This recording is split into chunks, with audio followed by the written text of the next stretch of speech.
Hey everybody, I want to share this with you while I have this moment. Was waiting to get home because it's been really actually brewing in me for a while, but I'm in the gym. I'm out of the gym, waiting on my husband because his workouts always last longer than mine, and it's the nudging. And so I'm not going to wait. Now is the time. This prayerfully serves as an affirmation or confirmation for those of you who have been feeling the same as I. And that is the last few months of your life, maybe the last year or the last few years, you've been feeling something different. You've been feeling a shift, a drawing, a calling, a nudging that you can't articulate, you can't identify, you can't put absolute words to. And sometimes that's frustrating because as humans, we want to know, we want to stack it up, we want to put it all together. We want to have the hypothesis, the conclusion, and then the route. Well, 1 Corinthians 13:9 specifically tells us that we see in part, we know in part, we prophesy in part. God is deliberate like that. Number one, we need to always be depending on him. And then secondly, because of his sovereignty, he knows his humans, he knows his people. It is necessary for God to be God in that he reveals and shares things kind of like as a slow drip or in part. He will not reveal everything at once. He's not going to always lay everything out. So the nudging, the pulling, the drawing, the change, the shift that you're feeling that you can't articulate is for the purpose of coming. This is what he's doing. He wants to draw.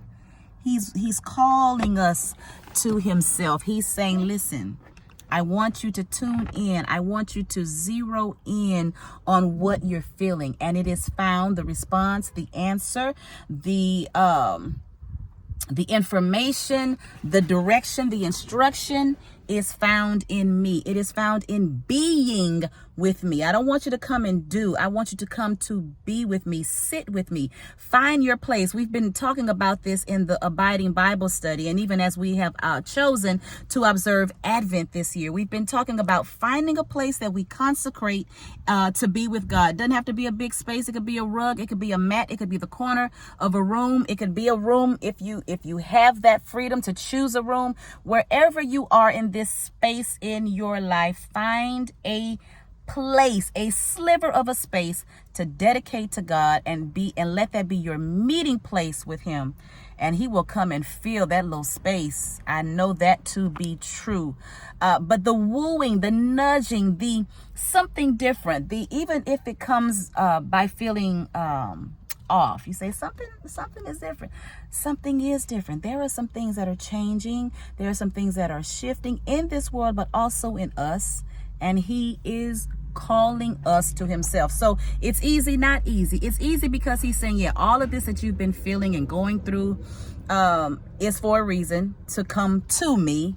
It's not so easy because our challenge is going to be to lay down the things of the world, to lay down the deception that we got to do A, B, and C, because if we don't, our money doesn't come, or our audience doesn't grow, our platform doesn't grow, our money doesn't grow. It's a deception and it is a lie because number one, he is the orchestrator of those things. He is responsible for providing those things. And he reminds us, another reason why we see in part and know in part is because he has to remind us that he's first. Husband is finally ready. Hey, babe. Hey. I told my people I was waiting on you. But he has to remind us because he is always first. You are never going to have everything that you think you need, all the answers that you think you need up front. Proverbs 3, in all of thy ways, your doing, your planning, your going, your coming, acknowledge me. He's the only one that has the right to assume all space. Acknowledge me and I will direct your path. I think the best way, if you're watching this in real time and it's the end of the year, I think the best way that you can end this year out is putting down everything that you have deemed as important and necessary and go and be with him. That's going to be the challenge. The answer is rather easy. He's saying all of the things that you've been feeling, whether it's off or a shift or a change, things that you can't articulate. The simple response is, that's me doing this. The complexity of it is you and your humanity, your humanism. living in a world that is always telling us that it's about being busy, it's about hustle, it's about making it happen. And he's saying, because I am the orchestrator and I give you your marketing, I show you your path, I reveal to you what to do, and I can make things happen in a way that you never could. But you gotta come and be with me. Find your place, set aside a place, consecrate it. Check out these videos that I have been sharing about the Abiding Bible Study, as well as Advent. And challenge yourself to spend this time with God and see what happens in the days to come and in what he chooses to say. All right, be well, behold.